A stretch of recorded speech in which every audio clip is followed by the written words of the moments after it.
Halo adik-adik semua, perkenalkan nama saya M.S. Melina, pendidikan guru madrasah Ibtidaiyah. Di sini saya akan memenuhi mata kuliah media pembelajaran dengan dosen pelaku Atika Fitriani.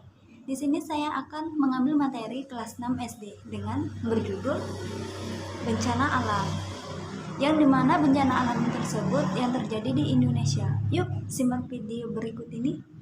Bencana alam yang terjadi di Indonesia, yang pertama adalah tanah longsor. Bencana alam yang satu ini biasanya terjadi karena gerakan massa tanah atau batuan yang jatuh ke bawah menuruni lereng gunung.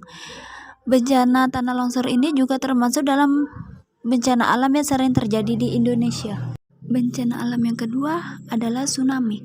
Biasanya ditandai dengan guncangan gempa bumi yang terasa di sekitar wilayah dekat dengan pusat guncangan. Beberapa waktu setelah itu, gelombang air laut akan surut dan seketika muncul menjadi ombak tinggi dan dapat merompak perondakan wilayah sekitar. Itulah proses terjadinya tsunami di Indonesia. Nah, baik adik-adik semua, berikut ini adalah fenomena alam yang ketiga, yaitu banjir.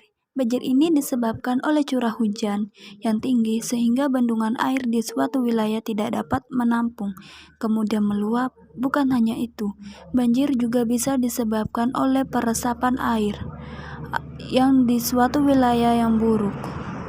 Berikut fenomena alam yang keempat.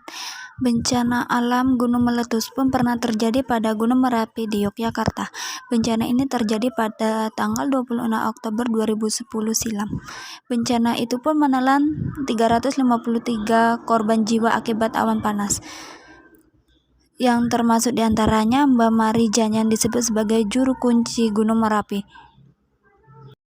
Fenomena yang kelima, kebakaran hutan. Kebakaran hutan ini sering mengakibatkan kabut asap yang mengganggu pernapasan hingga aktivitas penerbangan. Beberapa tahun lalu sangat terjadi kebakaran hutan cukup parah di Riau hingga membuat kabut asap yang mengganggu kesehatan masyarakat. Kebakaran hutan ini terjadi akibat ulah manusia. Berikut ini fenomena alam yang keenam. Angin puting beliung. Angin puting beliung juga termasuk salah satu di antara macam-macam bencana alam yang sering terjadi di Indonesia. Bencana alam ini ditandai dengan angin kencang yang datang secara tiba-tiba, memiliki pusat yang menyerupai spiral dengan kecepatan 40-50 km per jam. Fenomena bencana alam yang ketujuh. Macam-macam bencana alam yang terjadi di Indonesia berikut ini adalah abrasi. Abrasi merupakan proses pengikisan pantai oleh gelombang laut dan arus laut yang bersifat merusak. Bencana alam yang satu ini juga dikenal dengan sebutan erosi pantai. Kerusakan garis pantai akibat abrasi ini dipicu oleh terganggunya keseimbangan alam daerah pantai tersebut. Namun dapat dikatakan bencana alam ini sering kali terjadi akibat ulah manusia. Baik adik-adik semua, itu tadi beberapa video fenomena alam. Sekilas info dari saya, sampai jumpa.